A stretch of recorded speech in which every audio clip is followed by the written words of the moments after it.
Peace be upon you, dear friends who are blessed by Allah. Imagine renting a house that looks perfect from the outside, but behind its walls hides an old grudge, unseen forces, and a series of supernatural terrors aimed at anyone who dares to live within.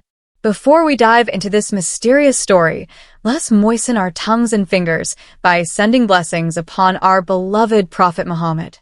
Allahumma shalli ala Sayyidina Muhammad wa ala ali Sayyidina Muhammad. May these blessings we write become witnesses and a means for us to receive his intercession on the Day of Judgment. Ameen ya Rabbal Alamin. Don't forget to hit the like and subscribe buttons. Your support truly helps this channel continue spreading Islamic teachings and meaningful stories. Inshallah, every piece of goodness shared here will become an everlasting charity that brings continuous rewards for us all. This story began when the wheels of our car finally stopped in front of a house that would become a silent witness to a new chapter for my little family. I am Artie, with my beloved wife Rina and our only daughter, Maya, who had just turned 6. For years, we had lived in a cramped apartment in the heart of a noisy city. The walls felt like they were crushing our dreams. Now, this house standing before us, with its modest yard and slightly faded white paint, felt like a palace. A gateway to a better life. Daddy, is this our house now? It's so big. Maya squealed from the back seat, her eyes sparkling as she stared at the 2-story building. I smiled and glanced at Rina beside me. She returned my smile, her eyes radiating the same sense of relief I felt. Yes, sweetheart, this is our house. You'll be able to play freely in the yard, Rina said gently, brushing her hand through Maya's hair. We were only renting the house.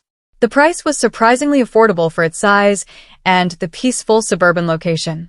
According to Mr. Tarno, the agent who handled the rental, the house had only been vacant a few months because the previous tenants had moved for work to another island. A stroke of luck, I thought at the time. An answer to our prayers. As I opened the iron gate for the first time, its shrill creak echoed in a strangely unsettling tone. I brushed it off, assuming the hinges were just dry from disuse. The air inside the yard felt oddly cooler than it should have been, even though the afternoon sun blazed overhead. The scent of frangipani flowers growing in the corner was unusually strong, almost sharp to the nose. Let's go in, I said, wrapping my arm around Rina's shoulder. The main door, made of sturdy teak wood, opened without a sound. Inside, a spacious living room welcomed us. The old furniture left behind by the previous tenants was still arranged neatly, though covered in white sheets already gathering dust.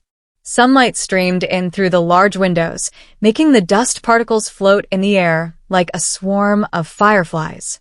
Rina wandered around eagerly, pulling off the sheets from the sofas and tables. Meanwhile, I unloaded our belongings from the car, assisted by a few movers I had hired. As I stepped inside carrying a large box, I suddenly felt as if someone was watching me from the staircase leading to the second floor. I paused, trying to focus my gaze. Nothing. Just the dim wooden steps. It was probably just my imagination, or maybe the exhaustion from the trip. That afternoon, we spent our time cleaning and arranging our things. Rina quickly transformed the once gloomy kitchen into something warmer and livelier. I stayed busy in the living room, while Maya found joy exploring her new bedroom upstairs. As Maghrib approached, Rina called me to take a break. We sat together on the now-clean sofa, enjoying a cup of warm tea. The house gradually sank into silence with the setting sun. But it wasn't a calming silence. It felt heavy, almost like it carried a weight of its own. Honey, isn't it a bit too quiet here? Rina whispered, as if afraid to disturb the stillness. That's a good thing, right? Peaceful. No more noisy neighbors like before, I replied, trying to reassure her and myself. Suddenly, we heard Maya giggling upstairs. It didn't sound like the laughter of a child playing alone. It was more like the kind of laugh you share with a friend. Rina and I exchanged puzzled glances. Who is Maya playing with? She asked with a frown. I'll go check, I said as I got up from the sofa. I walked slowly up the wooden stairs. Each step creaked softly under my weight. Maya's giggles grew louder the closer I got to her room. The door was slightly ajar. I peeked inside. My daughter was sitting on the floor with her back to me. She was pushing a toy car toward the dark corner of the room, then giggling again, as if someone was playing back with her. Maya, I called gently as I pushed the door open. She turned to me, and her laughter stopped instantly. Her bright face turned confused. She pointed to the empty corner. Daddy, where did Maya's friend go? She asked innocently.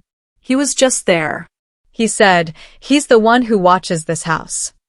My heart was beating faster than usual. I forced a smile and crouched down to Maya's level. A friend? What friend, sweetheart? It's just the three of us here, me, Mom, and you, I said, my voice calmer than how I actually felt. Maya pouted, something she always did when she felt disbelieved. He was here, Daddy. He was sitting in that corner. She pointed again to the dimly lit corner of her room, now only illuminated by the last traces of the setting sun. He said his name is Uncle Bayou. He's lived here for a long time. Uncle Bayou. The name felt odd. Foreign. I looked around the room. Nothing. Just some unpacked boxes and the faint smell of old paint. Children have vivid imaginations, I told myself. Moving into a new place might have made her invent an imaginary friend to cope with the unfamiliar surroundings. Maybe Uncle Bayou is just hiding, I replied, trying to play along. Come on now, time for a bath. Then we'll have dinner together with Mommy. I held her small hand and guided her down the stairs. Rena looked at us with questioning eyes. I shook my head slightly, signaling her not to bring it up in front of Maya. That night, we had dinner in an awkward silence. The usual sound of Maya's laughter at the dinner table was gone, replaced by the clinking of cutlery on plates. Our first night in that house felt incredibly long. After making sure Maya had fallen asleep, Rena and I lay down in our bed. After such a tiring day, we should have passed out instantly. But my eyes refused to close. The house felt different at night. Every corner seemed to hold a darker shadow. The silence didn't feel peaceful. It felt alive, like something holding its breath. Waiting. Moss, you're still awake? Rena whispered beside me. Can't sleep, I replied shortly. That's when we heard it. A faint scratching sound from inside the wall next to my side of the bed. KRSK, KRSK, KRSK, rhythmic, like nails gently scraping across wood. What's that sound? Rena asked nervously, pressing herself closer to me. Probably just a rat, I answered, though I knew I was lying. It was too slow, too deliberate. I tapped on the wall with my palm. Shoo. Go away. Strangely, the sound stopped immediately. We waited in silence for a moment. Nothing. Maybe it really was just a startled rat, I told myself. Rena seemed to relax a bit. Soon, I heard her breathing soften into sleep. But I stayed awake, ears tuned to every creak, every sigh of this old house. The next morning, life seemed to return to normal. Warm sunlight streamed through the windows, driving away some of the tension from the night before. Rena was busy in the kitchen preparing breakfast, while I sorted through some things in the garage. But the peace didn't last. Around 10 in the morning, while I was outside, I suddenly heard Rena scream from inside. I rushed in, my heart pounding. I found her frozen in the middle of the kitchen, her face pale, eyes wide in fear. What's wrong, Ma? What happened? I asked, gripping her shoulders. She swallowed hard. Someone whispered to me, Moss, she stammered. While I was chopping vegetables, suddenly I felt something cold at the back of my neck. Then I heard a voice, right in my ear. A woman crying. She said, leave. Chills ran down my spine. I pulled her into my arms. You're just tired, sweetheart. Maybe you imagined it. No, Moss. I heard it clearly. I could even feel her cold breath. Rena sobbed in my embrace. I'm scared. This house, it's not right. I didn't know what to say. Denying it would make her feel dismissed. But agreeing would only feed her fear. I held her tighter, my eyes scanning every corner of the now threatening kitchen. The strange occurrences didn't stop. They weren't blatant terrors, but small, creeping disturbances that slowly gnawed at our sanity. Doors we swore were closed would be ajar. Little things like keys or combs kept moving on their own.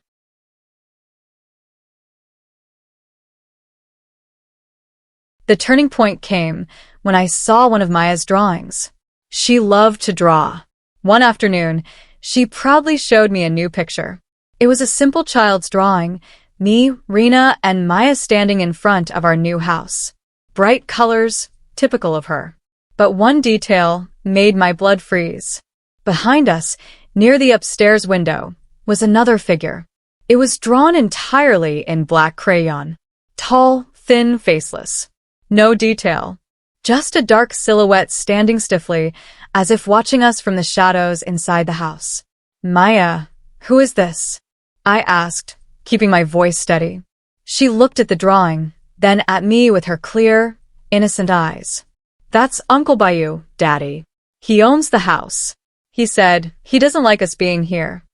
That sentence, spoken by my daughter, was more terrifying than any whisper. This wasn't just imaginary play anymore. Something was communicating with my child. Something that lived in this house. Something that didn't want us here. That night, I decided to inspect the entire house. Every corner, every cupboard, every crack. I had to find a rational explanation. That's when I found a small door beneath the stairs, hidden behind an old shoe rack. A storage room, maybe. The doorknob was cold to the touch. I tried to open it, but it was locked. I grabbed the set of keys Mr. Tarno had given me. I tried them one by one. None worked. I tried pushing the door with my shoulder. It didn't budge. It felt like it was made of solid steel. Curiosity overwhelmed me. What was behind that door? Why was it locked so tightly? Suddenly, from behind the door, I heard it again. KRSK. KRSK. Just like the scratching I heard in our bedroom wall. But this time, it was louder, closer, as if something inside was trying to come out. I stepped back, my heart pounding. I immediately grabbed my phone and called Mr. Tarno. After a few rings, he picked up. Hello, Mr. Tarno. Sorry to bother you at night, I said. Yes, Mr. Artie. What's going on? He replied, sounding a bit rushed. There's a locked storage under the stairs. Do you happen to have the key? The set you gave me doesn't work. A pause. I could hear his breath catch. Oh, that storage. I think the previous tenant still has the key. I don't have a spare. Anyway, it's just filled with junk. Nothing important. His answer felt off. Too defensive. And about the previous tenants, can I ask why exactly they moved out? Was there a problem with the house? Another long pause. No, nothing like that, Mr. Artie. They moved due to family reasons. Anyway, I have guests now. Let's talk later. Click. The call ended. My suspicion grew. Mr. Tarno was clearly hiding something. That night, I couldn't sleep at all. My mind kept spinning, trying to piece together this bizarre puzzle. Around 2 a.m., with the whole house in silence, I got up to get a glass of water. As I passed the stairs, I stopped in my tracks. I heard it again. This time it wasn't scratching. It was a music box. The melody was faint, distorted, and achingly sad. It drifted through the cold night air, stabbing deep into my bones. I stood frozen in place, listening to that eerie tune. Who was playing a music box inside a locked storage room at 2 a.m? I didn't dare move closer. My feet felt nailed to the floor. Moments later, as my heartbeat pounded in my ears, the music stopped abruptly, leaving behind a silence 1,000 times more terrifying. With trembling steps, I returned to the bedroom.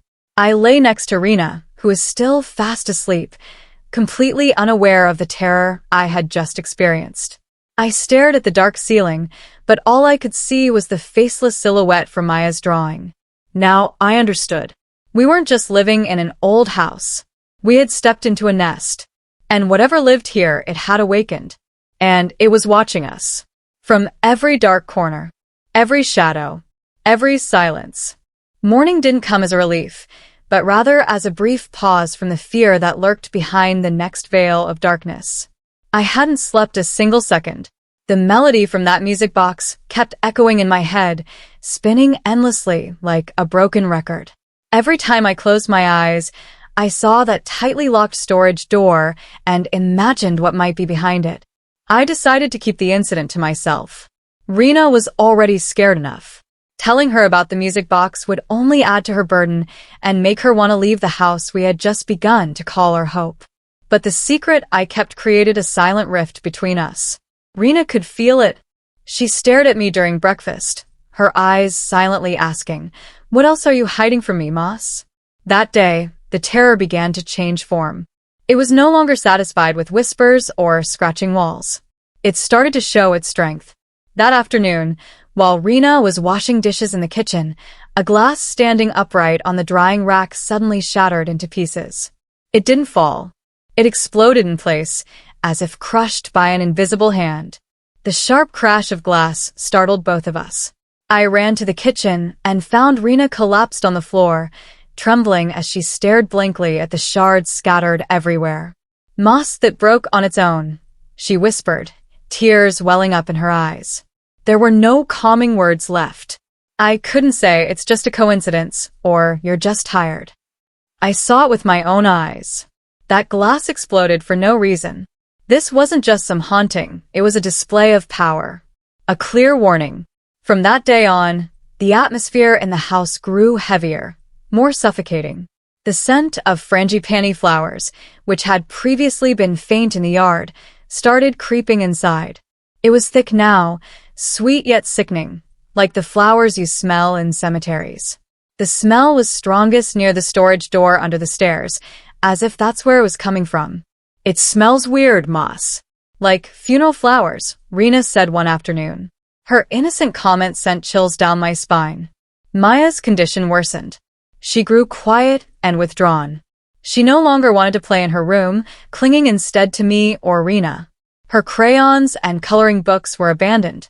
Nights became the most terrifying part of her day. She often woke up screaming hysterically. Like that one night. Maya's piercing scream jolted us from a sleep that was never truly restful. We rushed into her room and found her sitting on her bed, pointing at the dark corner, sobbing uncontrollably. "Mom, Dad, chase that lady away. She keeps crying in the corner." Maya's scared. She cried through her sobs. A crying woman. So, it wasn't just Palm and Bayou. There was someone else in the house. The same woman who whispered to Rena in the kitchen. My heart ached seeing my daughter shake in fear like that. A home should be her safest place. Now it had become the source of her deepest terror. That night, Maya slept between me and Rena. But throughout the night, I could feel her small body trembling, as if she was still seeing the woman in her dreams. I realized I couldn't stay silent anymore. I had to find out the truth. I couldn't count on Paktarno. My only other source was the neighborhood. The next day, using the excuse of buying supplies, I stopped at a small convenience store nearby. The owner, a kind middle-aged woman known as Buwadi, greeted me. I bought a few items and struck up a conversation. "Have you been running this store long, Boo?" "Oh, since before this area got busy, Masardi. Back when it was mostly gardens," she replied with a smile. "I just moved into the white house at the end of the street," I said, testing the waters. Her smile faded instantly. She stopped packing my groceries. Her expression turned stiff and cold. Her eyes met mine, filled with something unreadable. "Oh, that house," she muttered. "Why would you want to live there, Moss?" "What do you mean, Boo?" I asked, pretending not to understand. She sighed deeply and leaned in a little. "Listen, Moss. I'm old. I've seen a lot. That house is better left empty. No one should live there, especially not with a child." "What do you mean by that, exactly?" I pressed, but she quickly shook her head. She resumed packing my groceries as if regretting what she had said. "No, it's nothing. Just my imagination, Moss." She refused to speak further. Her sudden change in demeanor only confirmed all my fears. Everyone around us knew. They knew something was wrong with that house, but they chose silence. We were left to walk into this trap alone. That night, it all came to a head. Around midnight, we were all awakened, not by Maya's cries, but by a sound that froze the blood in our veins. The sound of a woman sobbing. This time it wasn't a whisper or a faint weep. It was loud, heart-wrenching, and full of despair. It echoed throughout the entire house, as if it was coming from everywhere at once. It felt real, too real, like a woman crying her soul out right in our living room. Rena clutched Maya tightly. Both of them were shaking with fear. Me? I don't know where the courage came from, but anger had finally overtaken my fear. Enough was enough. I couldn't let my family be tormented like this. Stay here with Maya. Lock the door, I told Rena firmly. I grabbed a large flashlight from the drawer. My heart was pounding like a drum as I opened the bedroom door and stepped out. The sobbing grew louder as I descended the stairs. Each step was heavy. The air felt cold and damp, and the scent of frangipani was so overwhelming it made me nauseous. I reached the ground floor. The crying clearly came from the pitch-black living room. I raised my flashlight like a weapon. Who's there? Show yourself, I shouted, my voice trembling. The moment my flashlight swept across the first corner of the living room, the sobbing stopped instantly. Silence. A silence so sudden, so absolute, it was more terrifying than the cries. I scanned the room. The sofa, the table, the cabinet. Nothing. No one. My breath came in ragged gasps. Was I hallucinating? Were we all going insane? Then, the beam of my flashlight caught something on the floor, right in the middle of the carpet, where the crying had been loudest. I stepped closer, barely believing what I saw. There, lying delicately, was a single white frangipani flower. It looked fresh, like it had just been picked. Its white petals gleamed under my flashlight. But all the doors and windows were locked tight. There was no way the flower could have just drifted in. I stood frozen, staring at that flower. This wasn't my imagination. This was real. A message. A sign of a presence I could no longer deny. That night I knew. Our war with a true occupant of the house had only just begun. The frangipani flower became a turning point for me. It was a tangible manifestation of the terror that had so far hidden behind sounds and shadows. That morning, I could no longer hide anything. At the cold dining table, with the faint scent of the flower of death still lingering in the air, I told Rena everything. About the music box behind the storage room door, about my conversation with Buwati, and about the frangipani flower that appeared out of nowhere in our living room last night. Rena listened in silence, her face pale, hands gripping a cup of cold tea. No more tears. What remained was a blank stare filled with fear. When I finished, she looked at me sharply. We have to do something, Moss. We can't go on like this. This isn't about comfort anymore. It's about Maya's safety, she said, voice trembling but firm. I nodded. My sense of reason had been shattered, defeated by undeniable evidence. We weren't dealing with rats or imagination. We were facing something beyond comprehension. Something that needed an equal form of resistance. I'll call in Ustads, I finally said. A decision I wouldn't have even considered just a few weeks ago. Through a contact at the local mosque, I got the phone number of Ustads Rahman, a well-respected Islamic teacher known for helping people with supernatural problems. I called him and briefly explained our situation. He listened patiently and, without asking too many questions, agreed to come to our house that very afternoon. That evening, Ustads Rahman arrived. He was a calm, middle-aged man. His face was serene, and his gentle smile, for some reason, brought a bit of peace to my heart. But the smile faded slightly as he stepped through our gate. He paused, closed his eyes, as if sensing something. The atmosphere here is very heavy, Pak Arti, he said softly, as we shook hands. How long have you been experiencing disturbances? I invited him inside and recounted everything in detail, from the day we moved in to the frangipani flower last night. Ustads Rahman listened attentively, nodding occasionally. He then asked for permission to walk around to see the state of our home. The cleansing process began. Ustads Rahman asked us to sit in the central room and continuously recite zikr. He started from the living room, walking slowly from corner to corner while reciting Quranic verses in a calm yet firm voice. As his voice echoed, I could feel the atmosphere shift. The air, once dense and suffocating, seemed to stir. A sudden chill swept through, and from the direction of the kitchen came a foul stench, like rotting flesh, that overwhelmed the lingering scent of frangipani. Our bedroom door, located on the ground floor, slammed shut violently. Brack. We all jumped. Rena gasped and clutched Maya tighter. Don't be afraid. Keep reciting. They're starting to get uncomfortable, said Ustad's Rahman without stopping his recitation. The most intense reaction occurred when he approached the area beneath the stairs, where the locked storage door stood. As he stood directly in front of the door and recited Ayat al-Kursi more loudly, the wooden door began to tremble violently, as if something enormous and furious was raging inside, trying to break free. Then we heard it. A low growl filled with rage from behind the door. Grr. It was not human nor animal. It was pure hatred. A sound that made my blood freeze. Maya cried in terror in her mother's arms.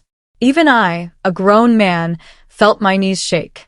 Yet Ustad's Rahman remained standing there, unmoved, reciting the verses with unwavering devotion. Slowly, the vibration subsided, and the growling faded, swallowed by silence. After walking through every room, Ustad's Rahman sat down with us again. His face looked tired, beads of sweat on his forehead. The house felt different. Lighter, brighter. The foul stench and floral scent were gone. How is it, Ustads? I asked hopefully. He sighed. There's more than one entity living here, Pak Arti. The one that shows itself most often is the spirit of a woman. I sense deep sorrow and hopelessness from her. She's a lost soul, trapped in this place. He paused, looking between Rena and me. But there's another, much stronger, much older, and far more malevolent. This is the true guardian of the house. It does not want you here. And my sense tells me their presence is not random. Someone deliberately bound them to this place. Bound. Sent. Those words echoed again, aligning with Buwadi's warning. So it was true. This was a curse, intentionally placed. Before leaving, Ustad's Rahman handed us a bottle of water he had blessed. Sprinkle this in every corner of the house each morning and before sunset. Do not abandon your prayers and read the Quran often in this home. Let the words of Allah fill this house. With his permission, the house will be purified. But you must stay strong and faithful. That night, for the first time in weeks, we felt a glimmer of hope. The house felt peaceful. No strange noises. No chilling air. No sense of being watched. We prayed in calm. Maya even slept in her room without nightmares. As we lay in bed, Rena held my hand. Alhamdulillah, Mas. I hope this is the end of it, she whispered. I smiled and nodded. Yes, I hope so. We slept deeply that night. The mental and physical exhaustion of the past weeks felt repaid by the serenity we found. We thought our battle was over. We thought we had won. What we didn't know was that the peace we felt was nothing more than the stillness before the storm. It was a ruse, a tactic from the house's true occupant, allowing us to relax into false hope before unveiling the full horror that awaited us. The peace lasted for 3 days. 3 days that felt like paradise after weeks of living in hell. We began to believe that our efforts had succeeded. We diligently sprinkled the holy water given by Ustad's Rahman, and the recitation of sacred verses never stopped playing from the speaker in the living room. Maya had returned to her cheerful self. She even started drawing again, this time filling her pictures with rainbows and flowers, no more black silhouettes lurking in the background. But on the 4th night, the illusion of peace shattered into pieces. That night, rain poured down heavily, accompanied by thunder that roared from time to time, as if the sky itself was mourning. I woke up around 1 in the morning, pierced by an intense cold that seeped through the thick blanket we were using. This wasn't the usual cold from rain. It was the kind of cold I recognized, the cold that brought bad omens. I slowly opened my eyes. Our room was completely dark because the electricity had gone out. Only the occasional flashes of lightning offered brief glimpses of light. And it was during one of those flashes that I heard it again. The music box. That same off-key, sorrowful melody was drifting up from downstairs. This time louder, clearer, no longer trying to hide. Its tune felt mocking, taunting the fragile peace we thought we had. As if to say, "You really thought you could get rid of me that easily?" My heart nearly stopped. Our efforts had failed. Ustad's Rahman had been wrong. Or perhaps the force inside this house was far greater than we had imagined. I turned to my side. Rena was still asleep, though her sleep looked restless. I didn't dare wake her. With trembling limbs, I got out of bed. I had to make sure. I had to face whatever was causing this sound. I didn't bring a flashlight, just relied on the faint light from my phone. I opened the bedroom door slowly, trying not to make a sound. The music grew louder as I stepped into the hallway. It was calling to me, guiding me down the dark staircase. Every step I took felt slippery and cold. The sickly scent of frangipani flowers returned, more pungent than before, mingled with the smell of wet earth brought by the rain. I reached the ground floor. The light from my phone swept across the messy living room. Some books had fallen from the shelf, sofa cushions scattered across the floor, like a small storm had just passed through. My eyes locked onto one spot, the storage room door under the stairs. It was now slightly ajar. A narrow, dark gap yawned like the mouth of hell itself. The music was definitely coming from inside. From behind that darkness, fear wrestled with curiosity and anger inside me. Who had opened it? We didn't even have the key to that room.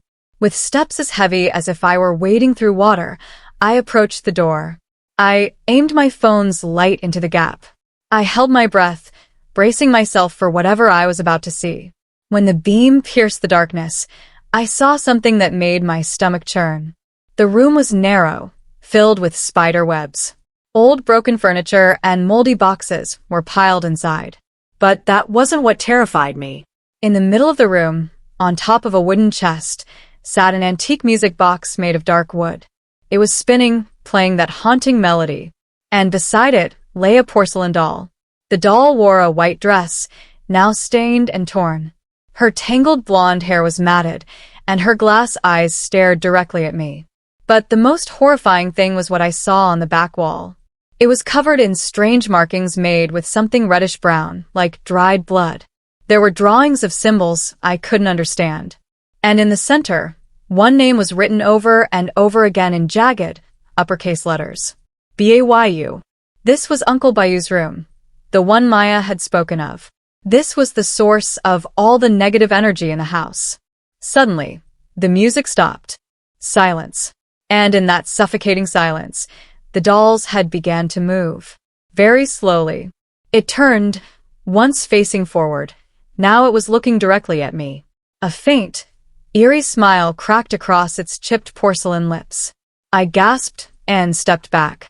My heart felt like it was going to explode. And that's when I saw it, from the deepest corner of the room, a pair of eyes. A pair of glowing red eyes staring at me with unimaginable hatred. I couldn't see the body, only the eyes, floating in the darkness. I couldn't scream. My voice caught in my throat. My legs turned weak. I collapsed to the floor, dropping my phone. Darkness engulfed the room once again. I could only hear my own ragged breathing and the thunderous pounding of my heart. Then came the sound of footsteps. Slow, dragging footsteps from inside the room, coming closer toward the door. Closer toward me. I squeezed my eyes shut, praying with all my might, surrendering to whatever was about to happen. I could feel the icy air against my skin, and the stench grew stronger as the presence approached. Right when I felt that it was standing at the doorway, directly in front of me, a blinding flash of lightning illuminated the entire room for a few seconds. And in that split second I saw it. A shadow, a figure darker than the darkness itself. Tall and slender, exactly like the one Maya had drawn. It had no face, no details, just a void shaped like a human. But from that void, I could feel the rage, the pain, and a malevolent power beyond comprehension. As the light faded, the figure vanished. But I knew it hadn't gone. It was still there, in the shadows, watching me. I scrambled backward with what little strength I had left, grabbed my phone, and ran up the stairs without looking back. I burst into the bedroom, slammed the door shut and locked it. I collapsed behind the door, shaking uncontrollably. Rena woke up, startled by the noise. "What's wrong, Moss?" she asked, panicked. I couldn't answer. I could only stare at her with wide eyes, the image of that black shadow and those red eyes replaying in my mind over and over. That night, I knew we had lost. All our efforts meant nothing. We had awakened something that should have been left undisturbed. Something that would not stop until it got what it wanted. And I had a terrible feeling that what it wanted was all of us, gone from this house, whether dead or alive. Ask ChatGPT. It took a few moments for Artie to recount what he had just witnessed. His breath was still ragged, his body trembling uncontrollably as he told Rena everything. About the storage room door that had opened on its own, the eerie music box and the porcelain doll, the name Bayou written on the wall, and most terrifying of all, the shadowy figure with glowing red eyes. Rena had stopped crying. Her pale face had hardened, filled with a mix of terror and the determination of a mother protecting her child. There was no more doubt. No more hope that this would end peacefully. "We're leaving now, Moss," Rena whispered firmly. "I don't care if there's a storm outside. We'll grab what we need, take Maya, and leave this house tonight." I nodded in agreement. The decision was final. Every second we spent here felt like inviting death. Hastily, in the darkness lit only by occasional flashes of lightning, we stuffed a few clothes into a bag. Rena wrapped Maya, who had fallen asleep from exhaustion, in a thick blanket and carried her in her arms. We were ready. I led the way down the cursed staircase one final time. I didn't dare look at the storage door beneath the stairs. I could feel a dense coldness seeping out from it. We just had to reach the front door, and this would all be over. I grabbed the main door handle. I turned it. Locked. I pulled the key from my pocket and unlocked it. Click. The lock opened. I pulled the door with all my strength. It didn't budge. I tried again, using my entire weight. The door felt fused to the frame, as if it had been forged from a solid block of steel. "Why, Moss?" Rena asked anxiously from behind me. "It won't open," I said, my breath growing heavier. A chilling cold began creeping up my spine. I ran to the back door in the kitchen. The same result. Locked from the outside, even though there were no extra bolts or locks. We tried opening the windows, one by one. All of them seemed welded shut. We were trapped. The house wouldn't let us leave. Despair began to crawl over us, suffocating more than the cold itself. We returned to the master bedroom, the only place that felt slightly safer. We pushed a small cabinet against the door, a fragile barricade that offered only the illusion of safety. That's when the true terror began.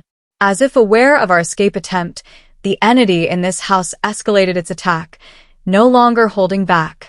Rena went to the bathroom inside our room to wash her face, trying to calm herself.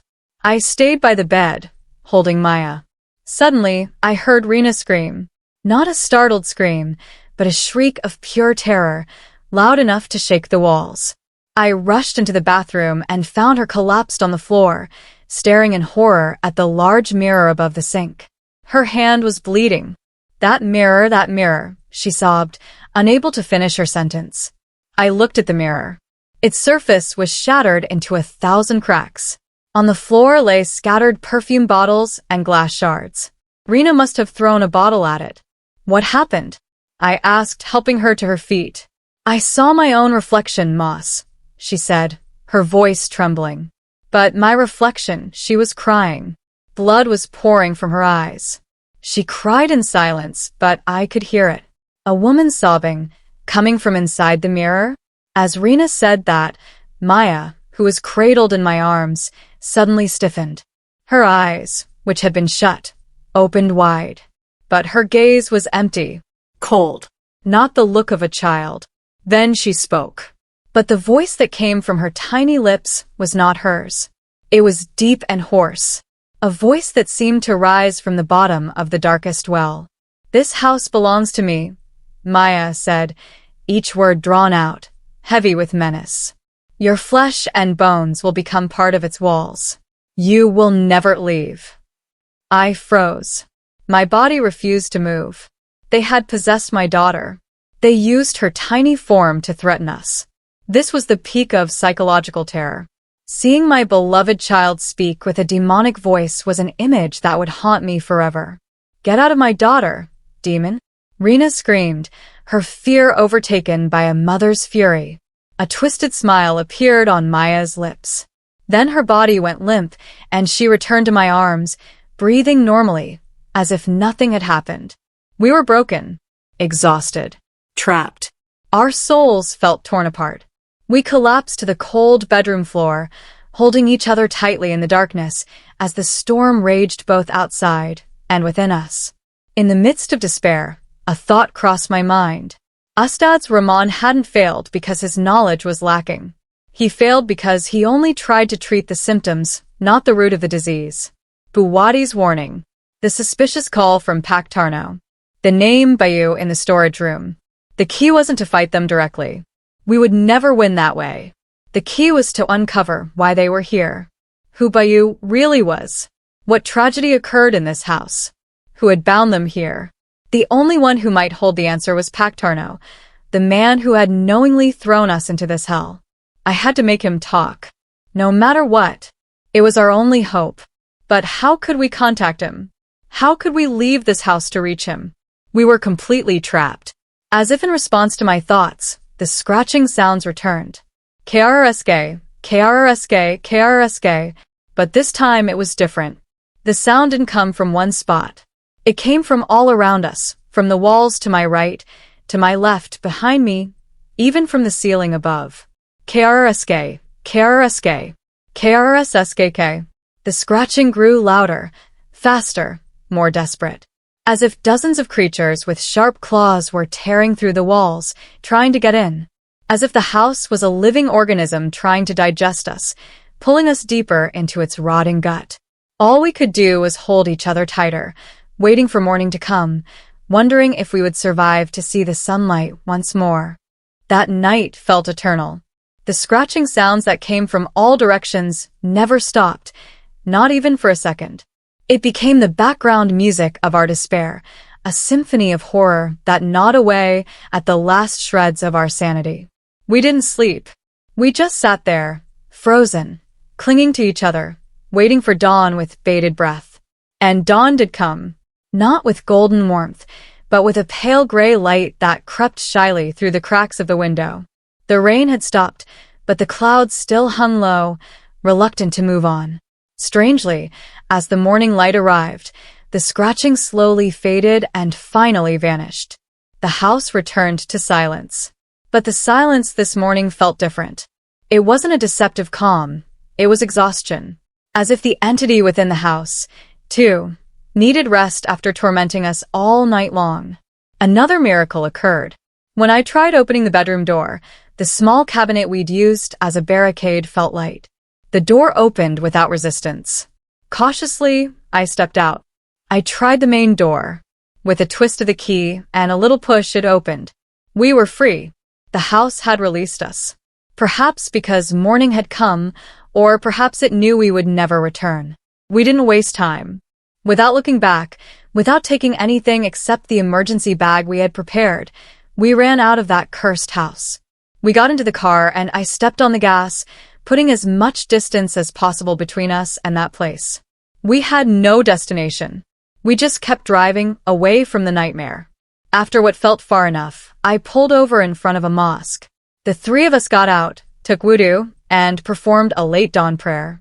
Inside that peaceful mosque, in the presence of Allah, we wept. We poured out all our fear, despair, and gratitude for still being alive. After calming down, I knew what I had to do. I couldn't just run away. I couldn't let anyone else go through what we had. And most importantly, I couldn't let Pak Tarno get away with this. I searched his number on my phone and called him immediately. "Hello, Pak Tarno," I said, my voice cold and flat. "Oh, Pak Artie." Calling early in the morning. "What's the matter?" he replied, still in that same casual tone. "I know everything, Pak," I said directly. "I know something is wrong with that house.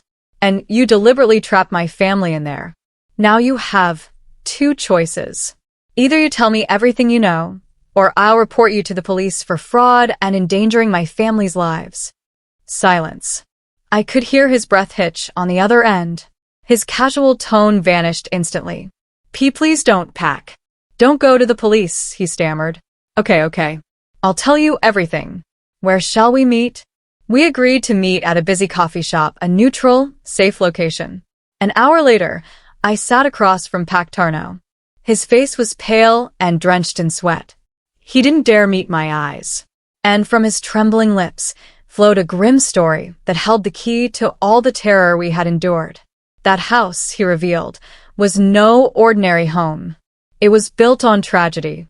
Years ago, before the housing complex existed, the land belonged to a wealthy man named Bayu.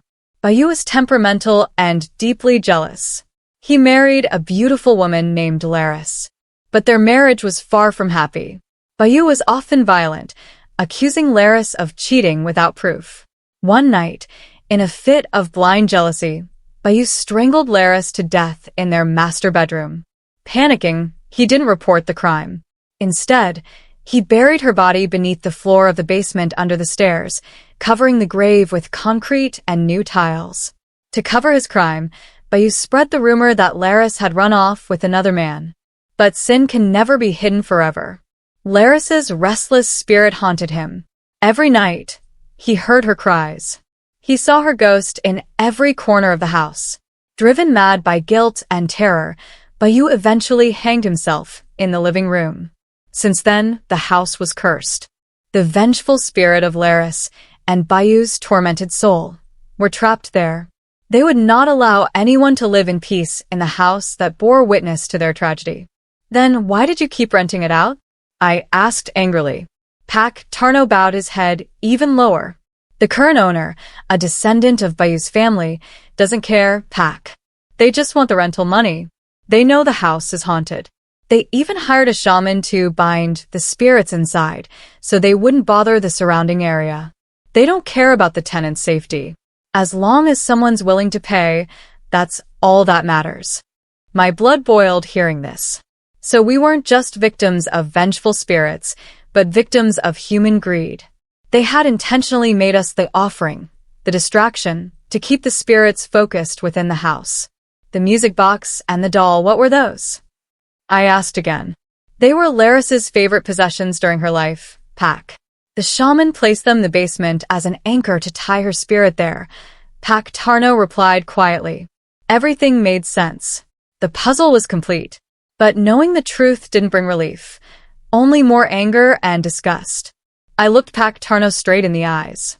You know what you need to do. Refund all my rental money and make sure no other family ends up like us. Vacate the house. Destroy it if you must. Let those spirits rest. If not, I will not hesitate to take this to the police and the media. Pak Tarno nodded rapidly, his face filled with fear. Our story with that house was over. We moved to another city, starting a new life far from the shadows of terror. We survived, but the emotional scars would never fully heal. Every time it rains at night, I still hear the faint melody of that sorrowful music box. Every time I see a mirror, I remember the image of Rina crying blood. And every time I hug my daughter, I recall the demonic voice that once came from her innocent lips. The house, I heard, was finally abandoned. No one dared live in it again.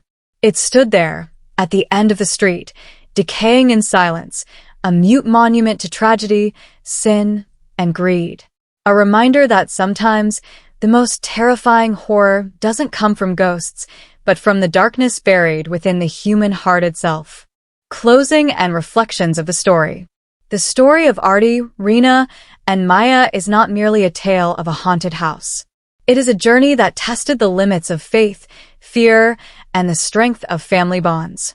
They survived not simply because they escaped the house, but because they finally surrendered fully to the Creator after all human efforts had failed. The wounds they carried began to heal over time, soothed by their closeness to Allah and the warmth of their family. They came to understand that true protection does not lie within solid walls or barricaded furniture, but in the invisible shield built from remembrance and prayer. Their story reminds us of a powerful supplication taught directly by Allah in the Quran, a weapon for every believer against whispers and attacks from unseen forces or evil that lurks in shadows. As Allah SWT says in Surah Al-Mu'minun, verses 97 to 98, Wa kur rabbi ayuza bika min hamazatasisayan, wa ayuza bika rabbi ayorn. And say, My Lord, I seek refuge in you from the whisperings of the devils, and I seek refuge in you, my Lord, lest they be present with me. This verse is the essence of a servant's defense. When Artie and his family were terrorized, this prayer should have been their strongest shield.